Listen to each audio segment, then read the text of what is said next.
Hola amigos, ¿cómo están el día de hoy? Espero que estén muy bien porque yo estoy muy feliz de estar haciendo este video. Yo soy Frida y sí, como lo vieron en el título del video, hoy vamos a estar hablando del problema con la narcocultura. A continuación veremos los orígenes de este fenómeno, cómo se ha popularizado tanto al grado de influir en diferentes aspectos de la vida de las personas que deciden adoptarla, sus representaciones simbólicas y de igual forma los aspectos negativos que puede tener sobre la sociedad en general. Pero para empezar a hablar de esto, primero hay que definir este concepto. Antes de definir este concepto, quiero aclarar que sí, estoy consciente que muchas personas quienes han investigado todo este tema de la narcocultura y el narcotráfico en sí, han dicho que existen muchos rumores y mitos en todo este mundo, más que nada porque quienes han querido investigar este entorno más de cerca, pues puede resultar peligroso, creo que no hace falta el decir por qué. Y por otro lado hay investigadores que dicen que todo esto del narco es obra de los gobiernos, la política y esas cosas, a lo cual no voy a profundizar en eso. Más bien todo lo que diré en este video es en base a información que se ha documentado y se nos ha mostrado desde que se empezó a popularizar la narcocultura. Así que con esto aclarado, comencemos. Bueno, pues la narcocultura se define como una subcultura de la exaltación de la violencia y del poder económico de los grupos y sujetos vinculados al tráfico de drogas,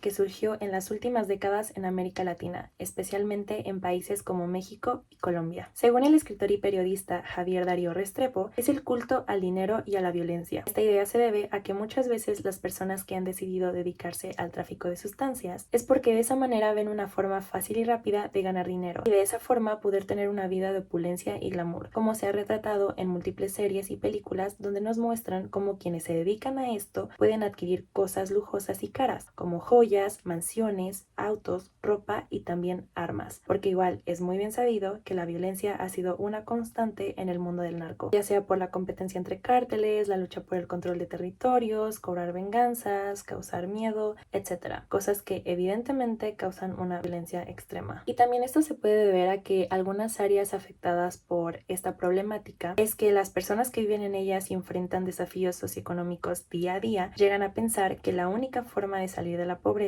y de esa falta de oportunidades sea involucrándose en estas actividades ilícitas. Un ejemplo donde podemos ver perfectamente esto es en una película mexicana llamada El Infierno, en la cual se nos muestra a Benny García, el personaje principal. Este se va a Estados Unidos a conseguir dinero para su familia, pero se va durante 20 años. Cuando regresa a México, se entera que su hermano, al que le apodaban El Diablo, le quitaron la vida por estar involucrado con un cártel. Además, ve cómo el pueblo en donde vive hay una fuerte crisis económica y se entera que su amigo de la infancia, conocido como el Cochiloco, igual se terminó dedicando al narco. Benny al principio está convencido que nunca se involucraría en este negocio, entonces trabaja con su padrino en un taller de autos, pero no tienen nada de clientes. Hasta su padrino le dice, aquí ni las moscas se paran. Afligido por esto, le dice al Cochiloco que al final sí va a trabajar con él y lo lleva con su patrón, don José. Y mientras lo espera para conocerlo y pedirle trabajo, ve cómo vive este señor, en una mansión enorme, y se percata cómo tanto su esposa y él se han relacionado con personas tanto de la política y el clero, o sea, gente influyente. Una vez que Benny es contratado por don José, es testigo de crímenes horribles, al grado que se desmaya en el primer levantón que da, y después, en una conversación que tiene con el Cochi, le pregunta que si no le da miedo irse al infierno cuando se muera por todas las cosas malas que hacen en vida, a lo que le responde que no,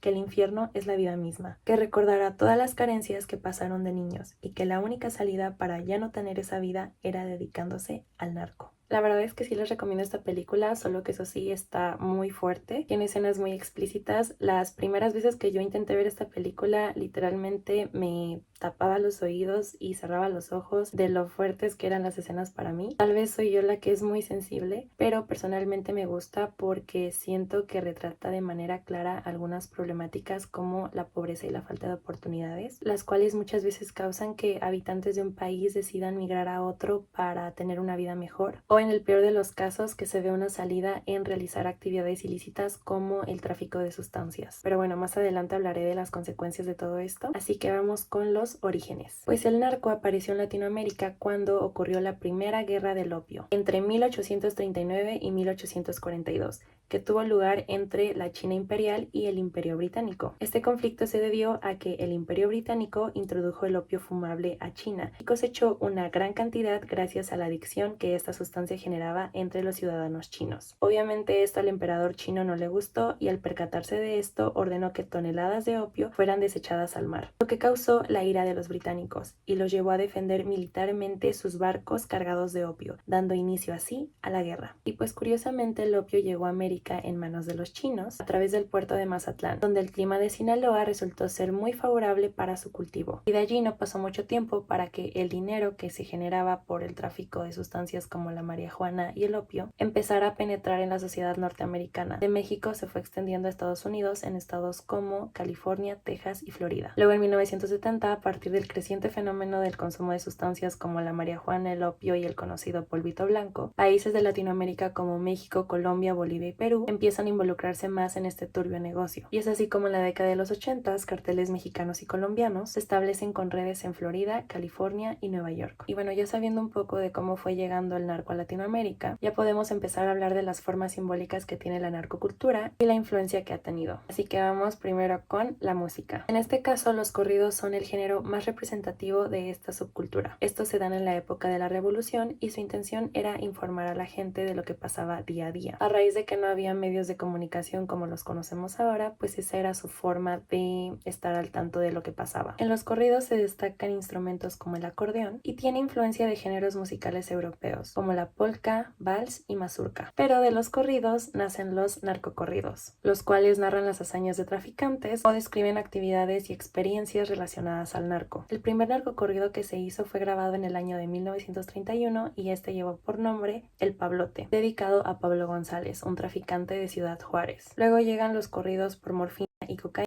de Manuel Cuellar Valdés y El Contrabandista de Juan Gaitán, ambos del año de 1934, y están escritos desde el punto de vista de un narco que cayó preso. Pero las dos canciones incluyen la moraleja que el traficar sustancias no deja nada bueno. 20 años después sale el corrido de Arnulfo González, pero cuando se empieza a popularizar este subgénero de los corridos es en la década de los 70 con los Tigres del Norte. Ellos empezaron a dar a conocer los narcocorridos como hoy los conocemos, y uno de los primeros que sacaron se llama Contrabanda y Traición. Luego en los años 80, los Tucanes de Tijuana continuaron con la difusión de este subgénero. En los 90 apareció Chalino Sánchez, al que también se le conoce como el rey del corrido, y él ya era mucho más explícito en sus letras. Pero curiosamente, Chalino Sánchez fue privado de la vida por 2 disparos, y su cuerpo fue encontrado el 16 de mayo de 1992, 2 días después de su último concierto donde recibió una amenaza. Apareció tirado junto a una carretera en Culiacán, Sinaloa. Luego los 2000 nos dan a Valentín Elizalde, o mejor conocido como El Gallo de Oro. En su repertorio tiene una canción llamada A mis enemigos. Y los rumores dicen que esta canción fue la causante de la muerte de Valentín Elizalde, ya que este fue víctima de un tiroteo en su camioneta. Iba saliendo de la presentación de un palenque en Reynosa, Tamaulipas, y pues fue acribillado a la madrugada del 25 de noviembre del 2006. Después, en los años 2010, el Commander fue el artista más escuchado de este subgénero. Por ejemplo, ahí está la canción de El Taquicardio, que básicamente describe los efectos que puede causar,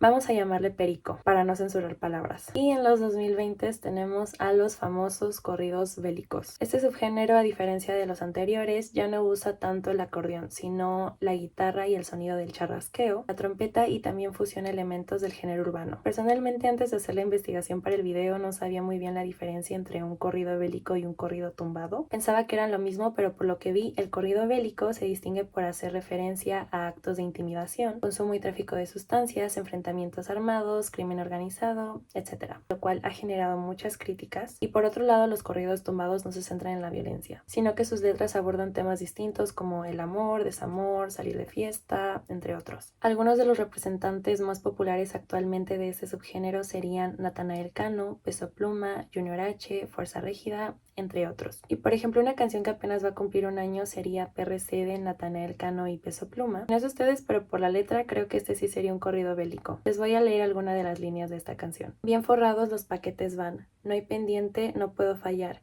siempre estoy listo para cruzar, Polvo Ruedas y también Cristal. Y de verdad que este tipo de música no solo se ha hecho muy popular aquí en México, sino que en otras partes del mundo como Estados Unidos, España y varios países de Latinoamérica, lo cual ha causado diferentes posturas, ya que muchas personas aman este estilo de música y les genera un sentimiento de orgullo y pertenencia, pero por otro lado hay a quienes de plano no les gusta, más que nada por el hecho de que en muchas ocasiones quienes llegan a escuchar este tipo de música llegan a glorificar lo que dicen sus letras, como el ser traficante o el consumo de sustancias, ya que básicamente quienes componen las letras para estas canciones se basan en cosas que pasan en el narco. En un documental que vi para hacer la investigación de este video, que por cierto les dejaré el link en la descripción, muestra un grupo musical llamado Los Bucanas de Culiacán y uno de sus miembros contó que las ideas que sacan para sus canciones son extraídas de una página que se llama elblogdelnarco.com y obviamente me dio curiosidad buscarlo y en efecto existe y pues de ahí sacaban todo lo que ponían en sus canciones. Incluso un productor de la disquera Twins Enterprises que pues hace este tipo de música literalmente dijo: ¿cómo chingados no va a haber tanto corrido perrón ahorita si la violencia en México está tan fuerte? Solo para que nos demos una idea de cómo el narco llega a influir en algo que forma parte de la vida cotidiana de muchas personas como lo es la música. Aparte de que los mismos capos o dueños de cárteles, como quieran llamarles, han mandado a que se les compongan canciones. Son corridos de encargo, es a lo que nosotros nos dedicamos, a escribir corridos, a entregar nuestro trabajo. ¿A qué le llamas tu corrido de encargo? Pues es un corrido que te manden a hacer. Es normal, en este género es normal, si no, no tendríamos contenido, ¿sabes? Si no, no tendríamos los corridos. Hay gente que les llama y de repente, oye, ¿cuánto me cobras por hacer un corrido? Ah, pues tanto, es mi trabajo. ¿Es un publisher, digamos, el que te busca, o un mensajero, y te dice, quiero un corrido, pues que hable Pues a veces son mensajeros. del Chapo, Ajá. ¿no? A veces son mensajeros, a veces son ellos mismos. Y por testimonios de algunos artistas podemos saber que cuando alguien importante de este medio les pide que vayan a dar un show para algún evento o una fiesta, ellos no se pueden negar, es casi una obligación presentarse. Está, supongo que en las presentaciones. Así es. ¿Cómo saben, se lo he preguntado a otras gentes, cómo sabes si un narco te está pidiendo que vayas a una fecha y que toques para los 15 años o para la esposa o para... No, pues te hablan. ¿Te hablan? Sí, tienes que decir que sí. Porque si no... Porque si no tienes que ir, de todas maneras. A mí, digo, ellos te hablan y te dicen, oiga, le estoy buscando y no lo encuentro. Yo le voy a pagar. Sí. Yo quiero que venga. Si no viene, yo voy por usted. Ah, sí. Y yo le digo, oiga, no venga, yo voy. Ahí nos vemos. O sea, es como una amenaza.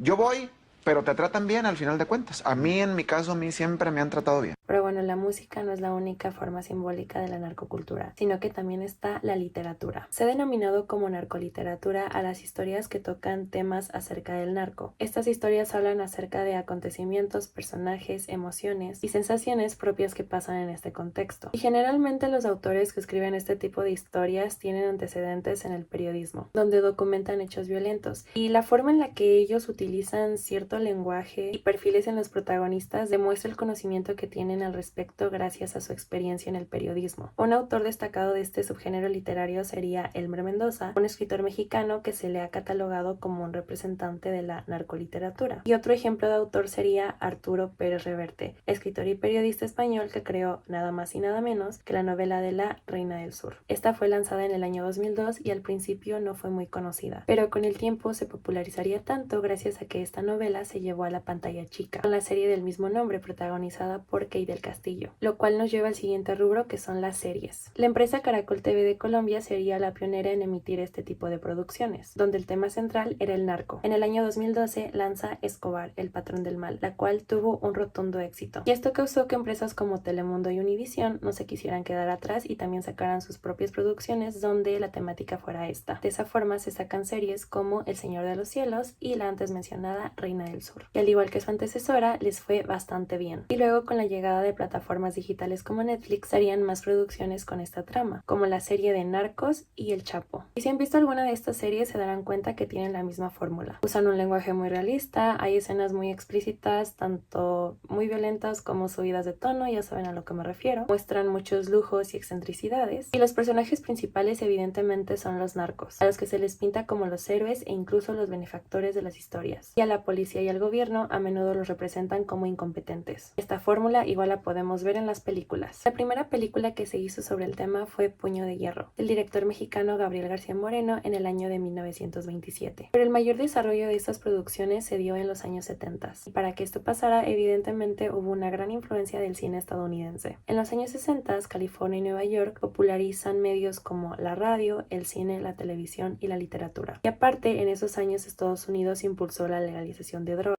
Con todo esto se empiezan a romantizar las organizaciones criminales y su violencia, así que las películas de Hollywood empiezan a crear historias que hablaban de la mafia. En 1972 tuvimos Al Padrino y después sus dos secuelas, seguida por Mean Streets o Calles Salvajes de 1973 y luego Scarface en 1983. Con este tipo de producciones se logra crear una base de fans a nivel mundial, en las que el mafioso era el personaje principal. Y como se vio que este tipo de producciones tuvieron un gran éxito, en los 90 se hacen películas como Goodfellas en 1990 y Casino en 1995, donde igual muestran la vida de opulencia y lujos que pueden tener las personas que se dedican a estos negocios. Y en los 2000 hubo películas como Traffic del 2000 o Narc o City of Gold, ambas del año 2002. Y con esa influencia, Latinoamérica igual empezó a hacer sus producciones, en las cuales podemos ver cosas más representativas o estereotípicas del país en cuestión, desde el lugar donde se desarrolla la trama, modismos, formas de actuar y de hablar, u otros aspectos más profundos como la religión. Debido al acercamiento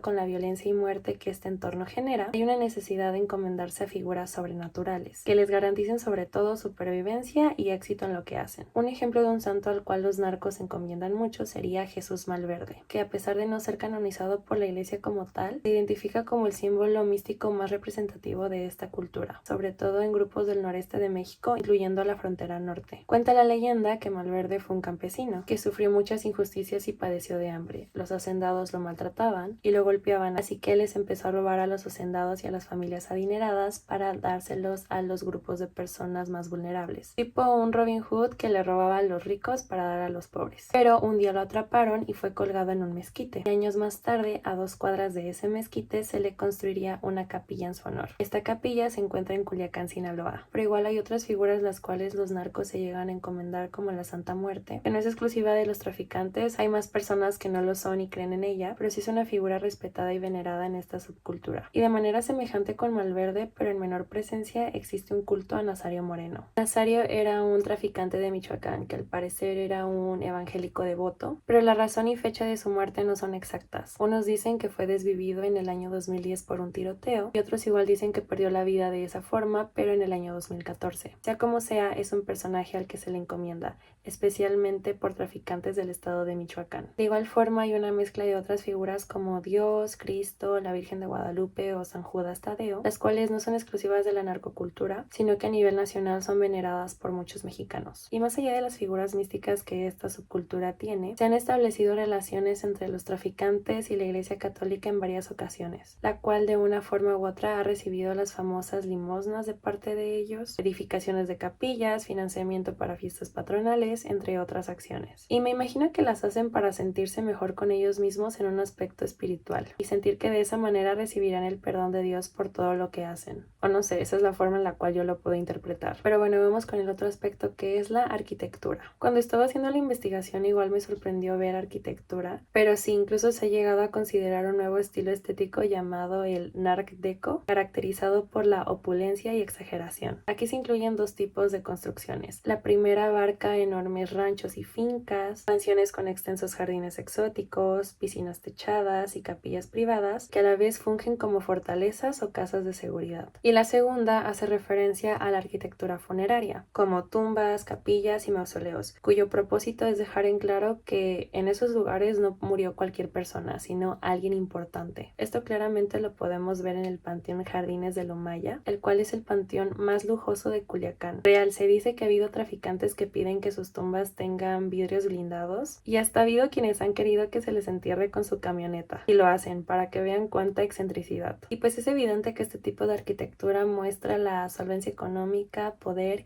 y jerarquía social que estos grupos de personas llegan a tener. Y obvio la forma de vestir no podía quedarse atrás. En México, en cuestión de la narcocultura, se ha adoptado el famoso estilo buchón. Este estilo se basa en mostrar atributos que te distingan de los demás. Esto se logra a través de las camionetas o trocas, como se les llama en México, ropa y accesorios como celulares y joyas, que obvio todo debe ser de marcas caras. En los hombres este estilo se observa en el uso de camisas de seda, sombrero norteño, pantalones de mezclilla acompañados de cinturones que tengan grandes hebillas y botas o zapatos en forma de punta. Igual pueden vestir camisas polo y gorras que serían un estilo más casual. Y el tipo de cuerpo que tienen es como fornido, básicamente para dar esa apariencia que son fuertes físicamente. Y en el caso de las mujeres, las buchonas son caracterizadas por usar el cabello largo, uñas súper arregladas, pantalones y vestidos entallados que resalten su figura, blusas escotadas o pegadas y tacones altos. No les miento cuando les digo que para las buchonas la apariencia física es muy importante, porque en este entorno se ha creado la idea de que las mujeres son como trofeos, y entre más bonitas y acuerpadas sean, el hombre que les va a tocar como pareja será mejor. Por eso en cuestión de su rostro se preocupan mucho por su maquillaje, pestañas, lucir una piel y facciones que consideran perfectas, y en cuestión del cuerpo para ellas es ley tener una cintura muy pequeña, glúteos y pechos grandes para tener curvas pronunciadas. Y es cierto que muchas mujeres pueden tener este físico de forma natural, pero en muchas ocasiones por la presión que les causa tener este físico o lucir siempre perfectas, es que llegan a recurrir a las cirugías estéticas tanto en su rostro como en su cuerpo. Y se han dado casos de cómo estas cirugías, en vez de ayudarles, han resultado ser perjudiciales tanto para su salud física como mental. Igual mencionaré un poco más esto en la parte de las consecuencias, así que continuemos. Influencia en los medios. Y ya para ir finalizando con esta parte de las representaciones simbólicas, se puede hablar de cómo, si de por sí la narcocultura ya era popular antes, con las redes sociales lo es más, al grado de que se han generado diversas opiniones al respecto, ya que los corridos, el ser belicón, buchón y así se ha puesto de moda. En el caso de México está la parte que argumenta que esto forma parte de nuestra cultura como mexicanos, y muchos otros piensan que esto es muy dañino, porque al glorificar a través de canciones, películas y series a personajes del narco y su estilo de vida, hay quienes aspiran a ser como ellos, ignorando, dejando a un lado todo el mal que el narcotráfico causa. Pero sí, como hemos visto, la narcocultura ha llegado a tener un gran impacto en la vida de las personas que la adoptan o quieren hacerlo. Hasta en la forma de viajar se ha popularizado a lo que se le llama narcoturismo, que es ir a lugares donde han ocurrido eventos significativos del mundo del narco, como la captura de algún capo. Por ejemplo, en 2016, tras la detención del Chapo, el turismo se incrementó un 15% en Mazatlán y Los Mochis en Sinaloa, donde este traficante súper famoso fue capturado. Incluso hay recorridos guiados a los que también se les llama narcotours. Pero bueno, ya vistas algunas de las formas simbólicas que tiene la narcocultura, ahora vamos con los aspectos negativos que esta puede tener en quienes la llevan o quieren llevar a cabo. Generadora de expectativas de vida. Un aspecto constante son las aspiraciones y deseos que generan los elementos simbólicos que les mencioné, ya que muchas veces causan que una gran cantidad de personas se vean intrigadas por todo lo que ven en ellos, al grado de idealizar y romantizar la idea de que solamente dedicándose al narco podrán tener lujos y comodidades, pero no se ponen a pensar en todas las consecuencias negativas que esto conlleva. Como dije al principio del video, muchas veces quienes no ven otra alternativa y creen que dedicándose al tráfico de sustancias será la única forma de salir adelante y ser alguien respetado, es la gente que crece en este entorno. Y no estoy defendiendo o justificando para nada que se realicen este tipo de actividades, pero sí me puse a reflexionar acerca de esto y sí, imagínense crecer en un entorno violento, lleno de carencias, donde no te sientas valorado por nadie de tu alrededor. Y de repente te llega la oportunidad